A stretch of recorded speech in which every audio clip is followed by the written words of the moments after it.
Olá, comunidade da Escola Luiz Nunes Direito. Eu sou Andréa Salustiano, coordenadora pedagógica do turno da tarde que acompanha o ensino médio regular e o ensino médio tempo integral aqui na nossa escola. Estou hoje com a companhia do nosso professor de filosofia, Antônio Cantídio, que será o nosso entrevistado em razão de um projeto chamado Ciências na Praça. A gente tem a participação do Cantídio como entrevistado desse projeto. Qual é a primeira imagem que vem à tua mente quando tu ouves que o Antônio Cantídio é o autor homenageado na Feira do Livro da Escola Luiz Nunes Direito? Vazio, porque é uma surpresa. É uma surpresa, porque eu nunca escrevi para ser homenageado. Aliás, eu nunca escrevi quase nem para ninguém ler. Eu trabalho nessa escola há 22 anos, trabalho com Marconde, com todas as pessoas há muitos anos, e ninguém sabia que eu escrevia. Eu nunca Divulgou isso. Nunca divulgou. Eu escrevo porque tem um livro muito bacana que é do Rainer Maria Rilke, que é Carta a um Jovem Poeta. E o cara pergunta, por que você escreve? Não, o cara pergunta, poeta, será que eu sou um escritor mesmo? E o Rilke responde para ele, pense numa coisa, se você fosse obrigado a parar de escrever, você conseguiria? Se você disser que sim, você não é escritor. É o meu caso, né? E como que começou esse teu processo de escrita? Meu processo de escrita foi, quando tinha 12, 13 anos, eu tinha uma professora de português, Nantilde, nunca mais esqueci. E que ela utilizava muito aquela coleção para ler, que era o Drummond, que era o Fernando Sabino.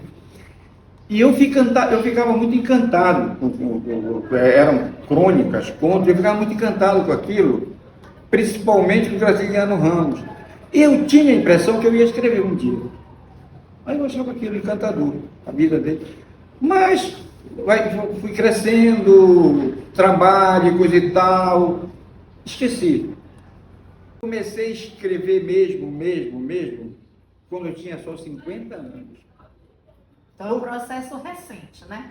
Mas é o seguinte, mas você descobre depois que nesses 50 anos eu guardei milhares de coisas dentro de mim para ser escrito.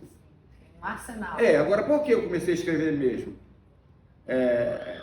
Eu escrevi minha primeira história, eu nunca esqueço, foi para um aluno da Escola Luiz Nunes, Jordan, que eu fui professor dele do primeiro ao terceiro ano. A primeira história foi ele. Depois que eu escrevi a história dele, numa semana eu escrevi assim 15.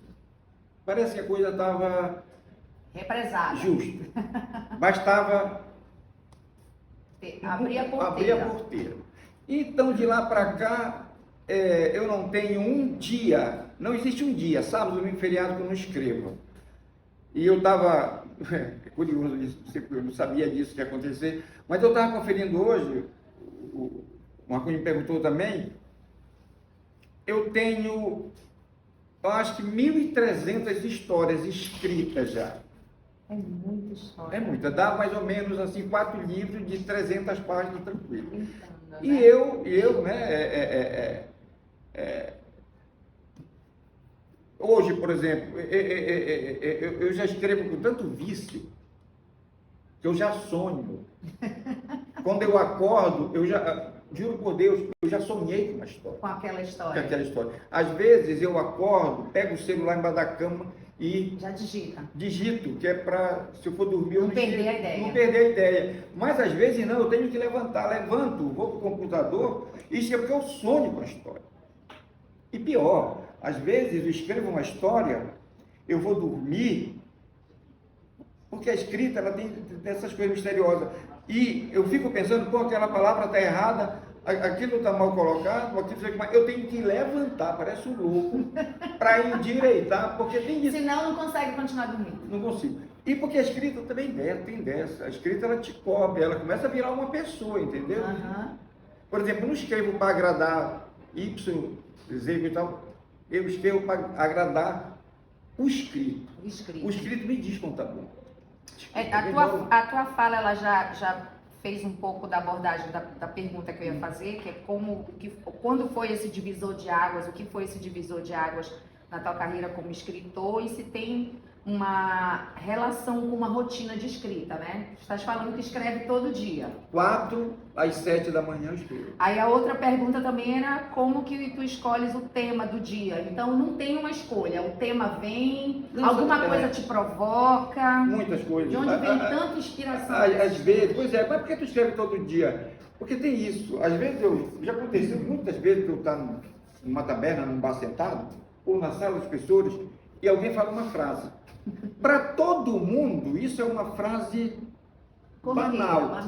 Mas para quem escreve, parece que tem uma parabólica. Pô, não é banal.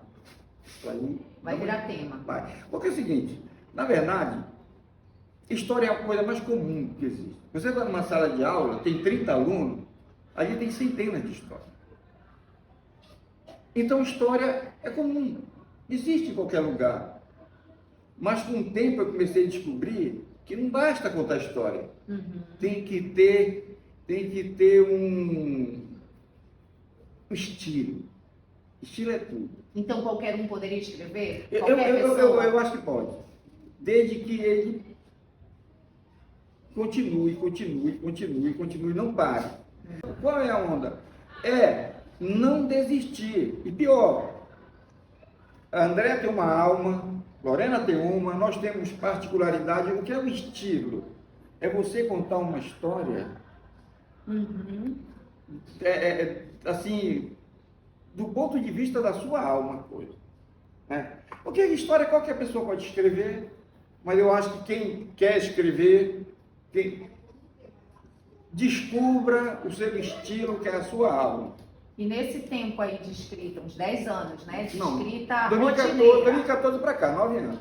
De escrita rotineira. Teve um refinamento nessa tua prática? Com certeza. Da elaboração de ideias? Com certeza, porque quando eu vi hoje, é misterioso isso, que eu não sabia que isso ia acontecer, mas como eu fui buscar 2014, era uma coisa ainda muito crua, né? Era uma coisa assim que eu peguei, por sinal, hoje eu lancei uma, que o Marconi me falou que gostou, uma história que eu publiquei hoje. Aquela história é de 2014, mas eu li, eu achei a história bacana, mas ele disse, pô, ela tá bacana, mas ela não tem, não me representa hoje, não tem estilo. Então eu trouxe ela hoje e refiz ela tudinho. Outra coisa importante, ler. Isso é fundamental, por quê?